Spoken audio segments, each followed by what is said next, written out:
পায়েল, আমি অফিসে যাচ্ছি। এই শোনো, তোমার আদরের বোনকে জিজ্ঞেস করেছো কাল কখন আসবে? পায়েল, তুমি এভাবে বলছো কেন? এভাবে বলছি মানে ঠিকভাবেই তো বলছি। দেখো পায়েল, সব বোনেরা তাদের দাদার কাছে আদরের হয়, তারপরে তুমি এভাবে বলতে পারো না।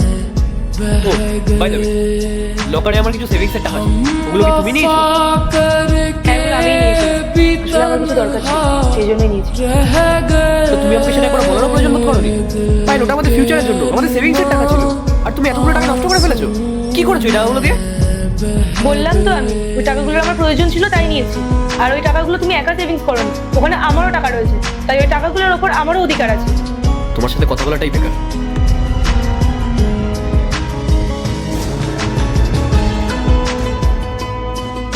দাদা, আরে বোন, চলে এসেছিস? আয় বস। কি রে, এত দেরি হলো কেন তোর আসতে?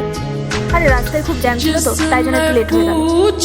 থাক স্নেহা, অনেক হয়েছে, আর অজুহাত দিতে হবে না। সবসময় তোমার একটা না একটা অজুহাত রেডি থাকে। বৌদি, তুমি এইভাবে কথা বলছো কেন?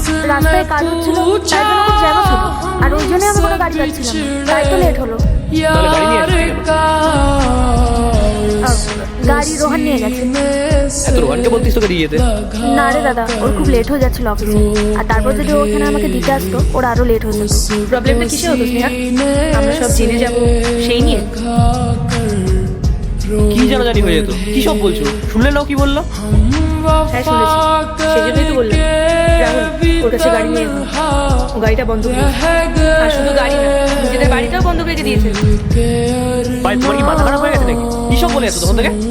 আমার মাথা একদম ঠিক আছে রাহুল, তোমার যদি আমার কথায় বিশ্বাসই না হয়, তুমি নিজের বোনকেই জিজ্ঞেস করে নাও। কি স্নেহা, ঠিক বলছি তো আমি?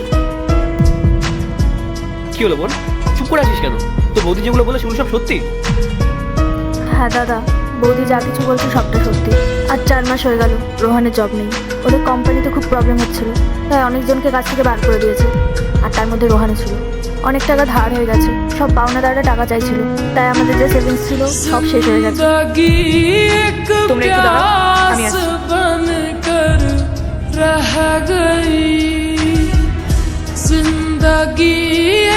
এই নাও। এটা তো আমাদের বাড়ির কাগজ।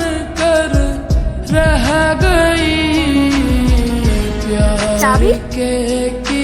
কিন্তু পায়েল, তুমি কি করে জানলে? ও যার কাছে এগুলো বন্ধক রেখেছিল সে আমার ফ্রেন্ড হয়, আর ওই আমাকে এসে বলেছিল যে আমার ননদ আর নন্দাই নিজেদের বাড়ি গাড়ি সব ওদের কাছে গিয়ে বন্ধক রেখেছে।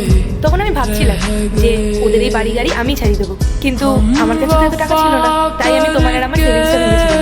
আর আমি ভাবছিলাম আজ তো ম্যাডামের জন্মদিন, তাহলে আজকের দিনেই ম্যাডামকে এই সারপ্রাইজটা দেওয়া যাক।